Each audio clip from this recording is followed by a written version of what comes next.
Hello दोस्तों, आप सुन रहे हैं एक सच्ची हॉरर स्टोरी कहानी। ऐसी ही कहानियां सुनने के लिए वीडियो लाइक करें और चैनल सब्सक्राइब करें। आइए बढ़ते हैं कहानी की तरफ। शाम के 5 बज रहे थे। उसी वक्त मेरा मोबाइल बज उठा। सामने विक्रम था। हमेशा की तरह वो प्यार से बोला, जाने मन क्या कर रही हो? मैंने कहा कुछ नहीं, बस अब ऑफिस से निकलकर पीजी जाऊंगी। तुम क्या आ रहे हो?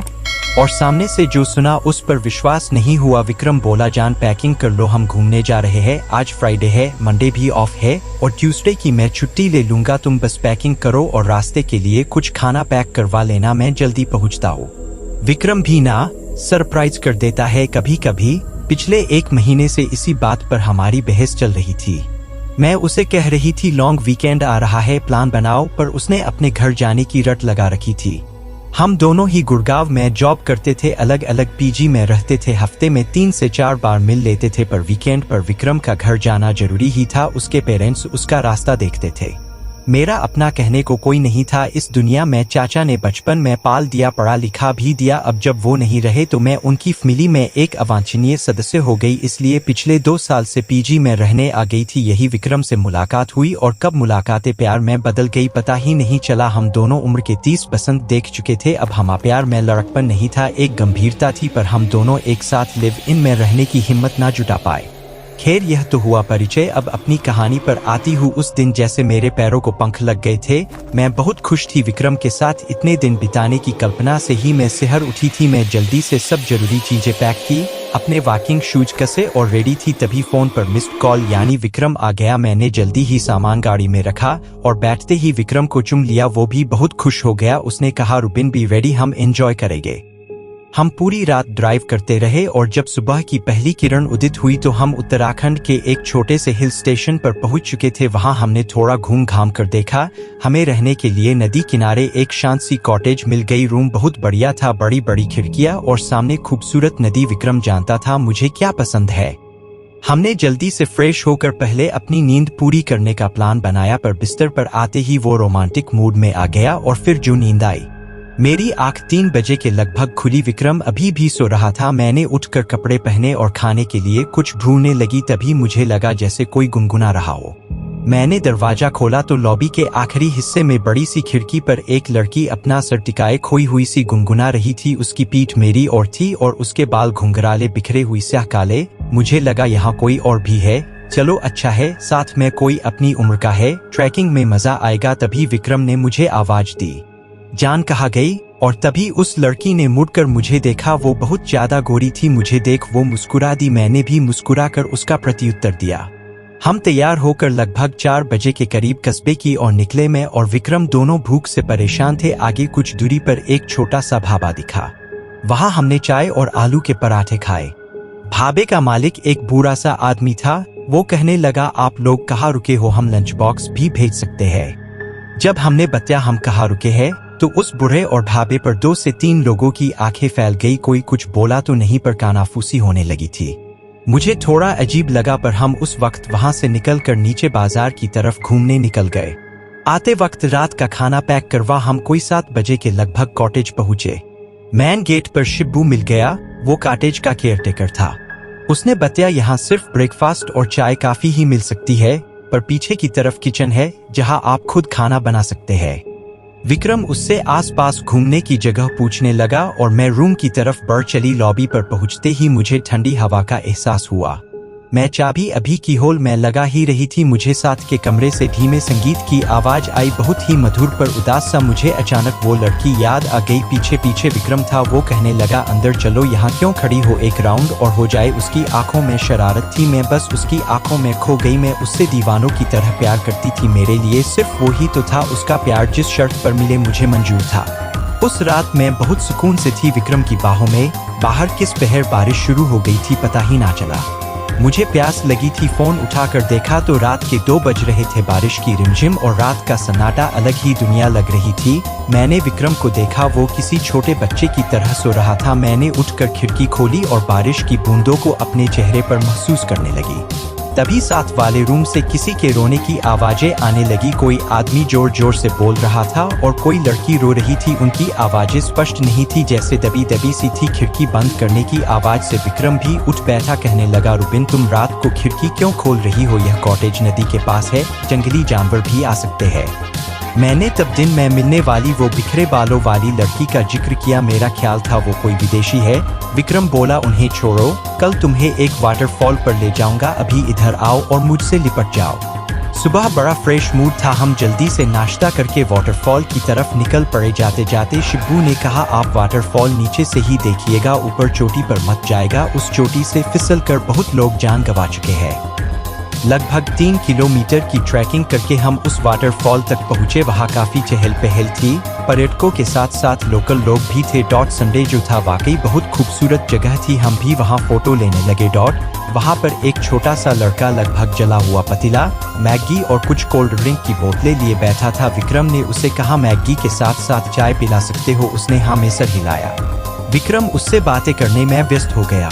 मैं कैमरा ले छोड़ा और ऊपर को चढ़ने लगी। एक पतली सी ऊपर खाबर पगडंडी सी थी जो वाटरफॉल के साथ साथ चल रही थी। मुझे लगा जहाँ विक्रम बैठा है उसके शॉट ऊपर से जाकर लिया जाए, वाटरफॉल की बढ़िया पिक्चर आएगी। अभी थोड़ा आगे ही बढ़ी थी कि अचानक वो उलझे बालों वाली लड़की मुझे अपने आगे दिखाई दी। वो बहुत तेजी से आगे बढ़ रही थी। मैं लगभग भागते हुए उसके पास पहुंची। मैंने हाथ आगे बढ़ाया ही था को वो पलटी में सकपका गई। मैंने कहा, हेलो। वो मुस्कुरा दी। मैंने बात आगे बढ़ाते हुए कहा, आर यू अलोन हियर? उसने ना में सिर हिलाया। उसका चेहरा गोल और बहुत गोरा था, पर आंखें एकदम काली। उसके बालों की तरह वो बेहद खूबसूरत थी। मैंने उससे पूछा, वेयर आर? इस बार वो धीमी आवाज में बोली, मैं भी भारतीय ही हूँ। मैंने कहा, ओह, मुझे लगा आप विदेशी हो।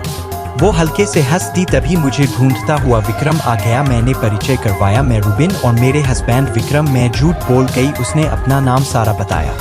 विक्रम ने चाय पीने का ऑफर दिया पर उसने मना कर दिया। वो चोटी की और बढ़ चली। जाते जाते विक्रम ने उसे भी केयरफुल कहा। वो पलटी और मुस्कुराते हुए हाथ हिला दिया। हम लगभग 2 घंटे वहीं बैठे रहे पर सारा वापस नीचे की ओर नहीं आई। मैंने कहा, चलो बाजार घूम आते हैं, पर विक्रम का मूड कुछ और था। हम वापस कॉटेज पहुंचे। वापसी के सारे रास्ते विक्रम शरारत करते हुए आया था। कभी गले लगा लेता, कभी चुम लेता, कभी गोदी में उठा लेता। मुझे लग रहा था काश यह वक्त यही रुक जाए, हम हमेशा यही रह जाए। जब मेरी नींद खुली विक्रम बिस्तर पर नहीं था। मैं कपड़े पहनते हुए उसे आवाज देने लगी पर कोई जवाब नहीं आया। विक्रम कहीं भी नहीं था। तभी बाहर लॉबी में कुछ आवाज आई। मैंने दरवाजा खोला तो विक्रम बाहर उस खिड़की के पास खड़ा था जहां मैंने सारा को पहली बार देखा था। उसी तरह सर टिकाए हुए बाहर देखते हुए। जनाब कहाँ खो गए? विक्रम पलटा और बोला। मुझे कोई उदास सी धुन सुनाई दी। उसका पीछा करते करते यहाँ आ गया। साथ वाले दरवाजा हल्का सा खुला हुआ था। मुझे जिज्ञासा हुई, सारा वापस आई कि नहीं? मैंने देखा तो रूम बिल्कुल खाली था। पलंग पर एक भी सिलवट नहीं, पर्दे लगे हुए। मुझे लगा सारा शायद चली गई। हमने डिसाइड किया आज डिनर खुद ही बनाएंगे।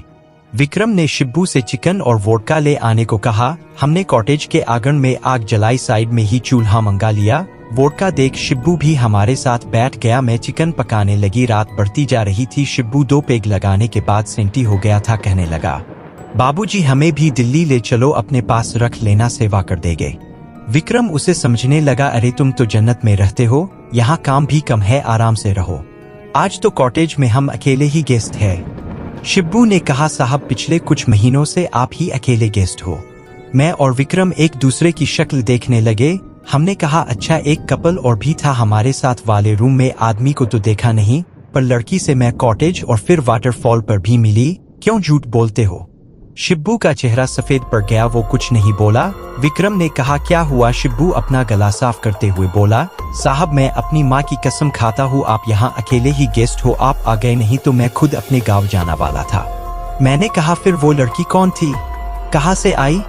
शिब्बू ने बताया, इस कॉटेज के बारे में बहुत कहानियां फैली हुई है। यह बहुत पहले अंग्रेजों के जमाने में किसी साहब बहादुर का घर था और यहाँ कुछ मौतें हुई थी। तब से आसपास के लोग यहाँ आवाजें सुनने लगे। कभी कोई उदास सी धुन, कभी लड़की के गाने की, कभी रोने की। मेरा यह सुनकर खून जम गया था। पर शिब्बू हमें सांत्वना देते हुए बोला, साहब मैंने तो आज तक ऐसा कुछ देखा ना सुना। मैं तो रोज यही रहता हूँ, कभी कुछ नहीं देखा। डिनर जैसे तैसे निपटा के हम दोनों रूम में आ गए। विक्रम मुझे ढाढ़स बंधाते हुए बोला, चर्सी है, कहा इसकी बातों में आ रही हो, पर अंदर से वो भी डरा हुआ लग रहा था। वोडका उतर चुकी थी और नींद भाग गई थी। मैं और विक्रम इधर उधर की बातें करते हुए टाइम बिता रहे थे। रात के 10 बज गए थे। बारिश शुरू हो गई। उसने माहौल को और बोझिल बना दिया था। बातें करते करते हम कब सो गए पता ही नहीं लगा। रात के किसी वक्त मुझे लगा जैसे मेरे ऊपर कोई झुका हुआ है। मैंने आंखें खोली तो सारा थी। सारा कंधों से पकड़कर मुझे उठा रही थी। मेरा नाम बार बार पुकार रही थी। उसकी आवाज किसी कुएं से आती हुई लग रही थी। मैं हड़बड़ा कर उठी। सारा मेरा हाथ पकड़कर मुझे खींचती हुई अपने साथ ले जाने लगी। डर के मारे मेरे गले से आवाज तक नहीं निकल रही थी। मैंने पीछे मुड़कर देखा, विक्रम बिस्तर पर ही था। सारा मुझे साथ वाले कमरे में ले गई। उस कमरे की शक्ल ही बदली हुई थी। हॉल के कोने में बड़ी सी चेयर पर एक अंग्रेज रोबीला सा आदमी बैठा हुआ वायलिन बजा रहा था, उदास धुन। उसकी आंखें बंद थी। सारा उसके पैरों के पास जाकर बैठ गई। वो रोने लगी। सारा ने उसका हाथ अपने हाथ में लिया और कहने लगी, please Albert, don't go, don't leave me. पर उस आदमी पर कोई फर्क नहीं पड़ रहा था। सारा का चेहरा लाल हो गया था। अचानक वो आदमी खड़ा हुआ और मेरी ओर बढ़ने लगा। मैं जड़ थी जैसे मेरे आंखों के सामने कोई पिक्चर चल रही थी। तभी सारा के हाथ में ना जाने कहां से बंदूक आ गई थी। सारा फिर बोली, अल्बर्ट स्टॉप।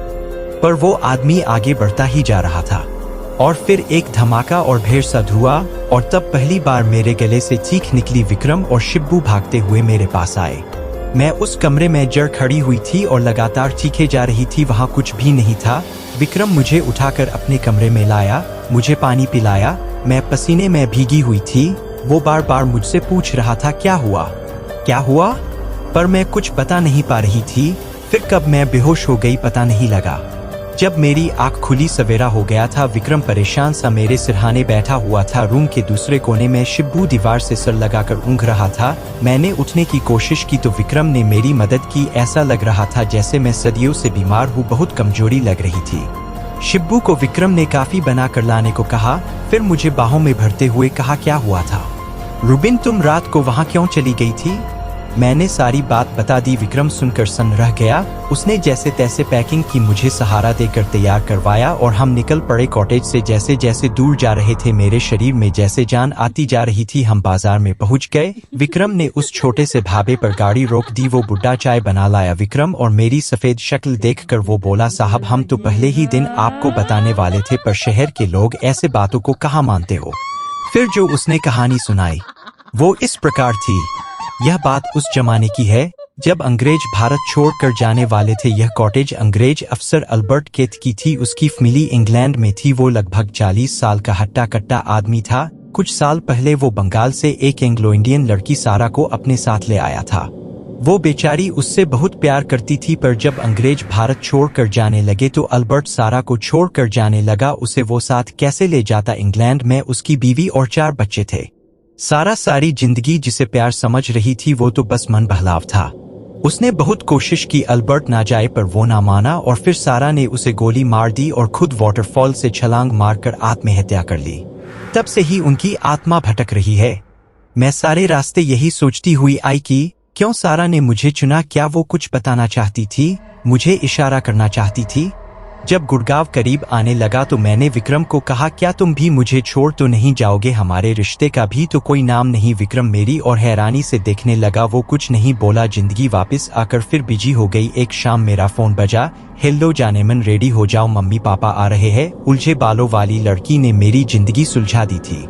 स्टोरी समाप्त हुई। ऐसी ही कहानी सुनने के लिए वीडियो लाइक करें और चैनल को सब्सक्राइब करें। Thank you for watching. Your most welcome next watching video story. और कमेंट में बताएं कि आपके लिए अगली स्टोरी कैसी लाएं।